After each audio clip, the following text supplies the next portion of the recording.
Audio Jungle.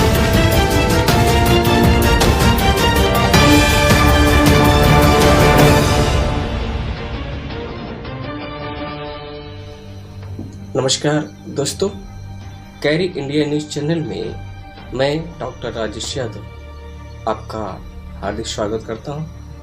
प्रिय साथियों, आपको हम समाचार तो दिखाते ही हैं, लेकिन इसके साथ साथ कैरी इंडिया न्यूज आपको इतिहास के बारे में भी कुछ चर्चा करेगा।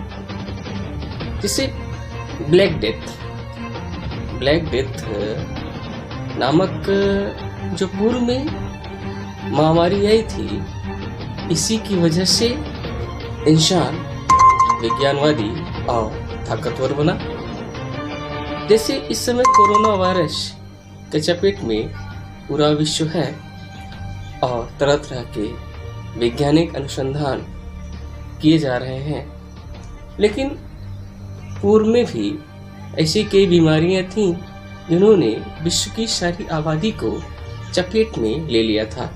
उनमें से एक बीमारी है ब्लैक डेथ। आज यूरोप और अमेरिका के लोग एशियन लोगों की अपेक्षा और खासकर हिंदू और मुस्लिम लोगों की अपेक्षा अधिक विज्ञानवादी माने जाते हैं, लेकिन पूर्व में ऐसा नहीं था। 14वीं शताब्दी तक यूरोपियन लोग और मुस्लिम लोगों की अपेक्षा कई गुना पाखंड और अविश्वासी थे।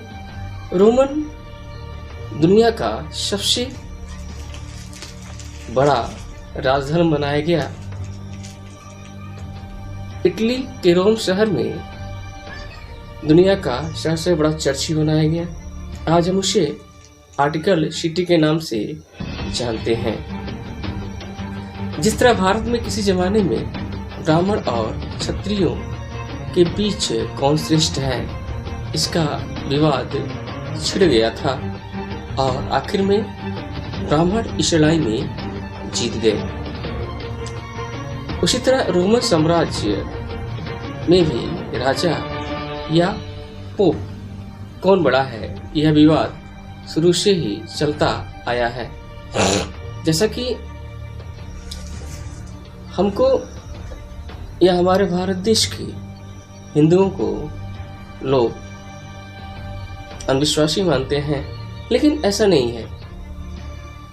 ये ईसाई धर्म के लोग अगर देखा जाए तो सबसे ज्यादा अंधविश्वासी थे।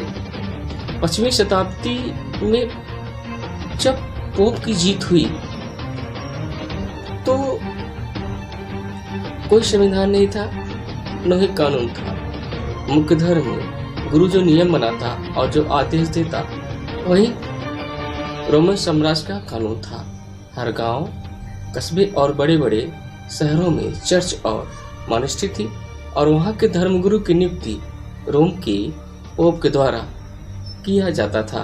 हर कस्बे और शहरों में धार्मिक न्यायालय थे, जहां पर बैठकर छोटे मोटे धर्मगुरु यानी पोप के प्रतिनिधि न्याय दान करते थे। धर्माधिकारी, पुलिस और न्यायाधीश दोनों की दोहरी भूमिका में थे।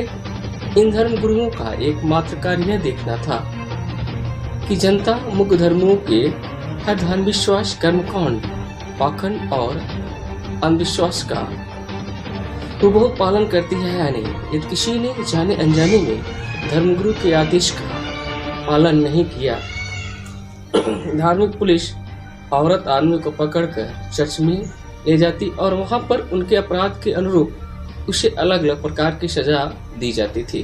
जनता को सोचने की, अपने विचार प्रकट करने की बिल्कुल ही वैचारिक आजादी नहीं थी। लोग पूरी तरह से दहशत में जीते थे। पोप का साम्राज्य बहुत ही संगठित और सुनिश्चित था। पोप और उसके प्रतिनिधि दावा करते थे कि उसके पास हर बीमारी का इलाज है और जनता की हर समस्या का समाधान है। यह साक्षात ईश्वर के प्रतिनिधि है। रोज नया नया पाखंड फैलाकर वह जनता को लूटते थे। पूरा समाज बहुत अंधविश्वास और अंधकार में जी रहा था। बड़े बड़े वैज्ञानिकों और दार्शनिक लोगों को धर्मगुरुओं ने सार्वजनिक रूप से जिंदा जलाया था। इसलिए इस कालखंड को इतिहास का अंधकार युग कहा जाए तो कम नहीं है। जैसा कि जानते हैं आप, ब्लैक डेथ का आगमन ईस्वी सन 1347 में हुआ था। अचानक कोरोना जैसी एक अजीब और नई बीमारी फैलनी शुरू हुई। किसी के पास इस बीमारी की दवा नहीं थी। शुरू में धर्मगुरुओं ने अपने मुल्ला मौलवी और पंडितों की तरह होम हवन, नमाज, पूजा पाठ जैसे अंधविश्वास से भरे हुए हथकंडे अपनाकर लोगों को झूठी तसल्ली देकर बेवकूफ बनाने की कोशिश की।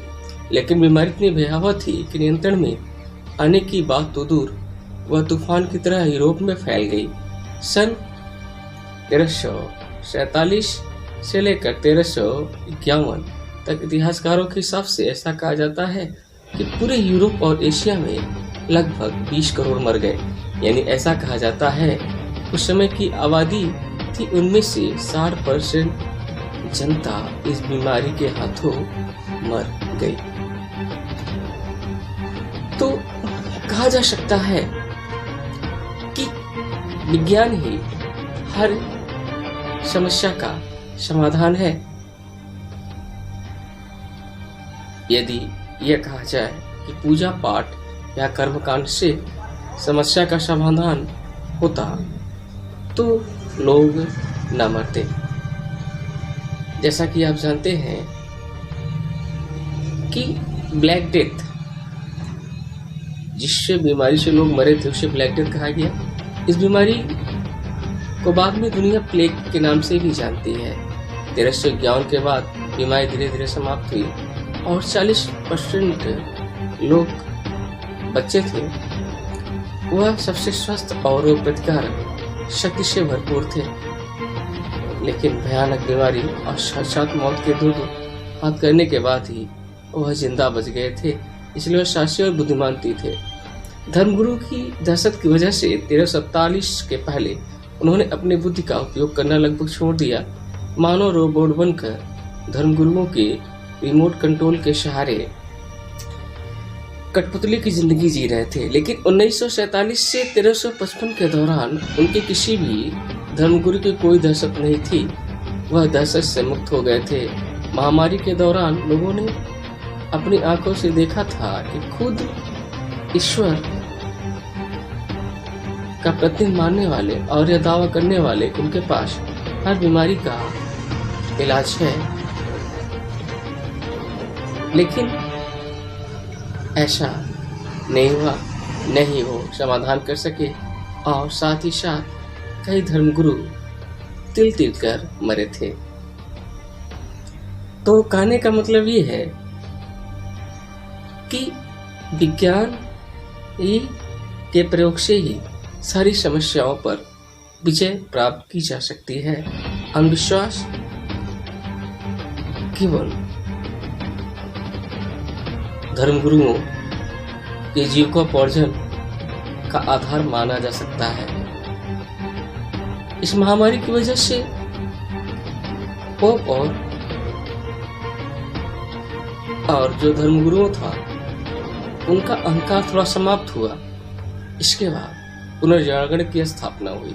जैसा कि आप जानते हैं, इटली का फ्लोरेंस शहर बहुत ही सुंदर, वहाँ की जलवायु बहुत ही स्वास्थ्यवर्धक है। रोमन साम्राज्य के पराजय के बाद रोमन साम्राज्य में फैले हुए सारे बुद्धिजीवी इटली के फ्लोरेंस शहर में आकर बस गए थे और पुनर्जन्म और स्वर्ग जैसी बातों पर अब लोगों ने विश्वास करना कम कर दिया। तो कहने का तात्पर्य यही है कि यदि हम स्वयं और वैज्ञानिक अन्वेषण लगातार करते रहे तो कोरोना जैसी महामारी से बचा भी जा सकता है और भविष्य में आने वाली अनेक बीमारियों को हम रोक भी सकते हैं। धन्यवाद।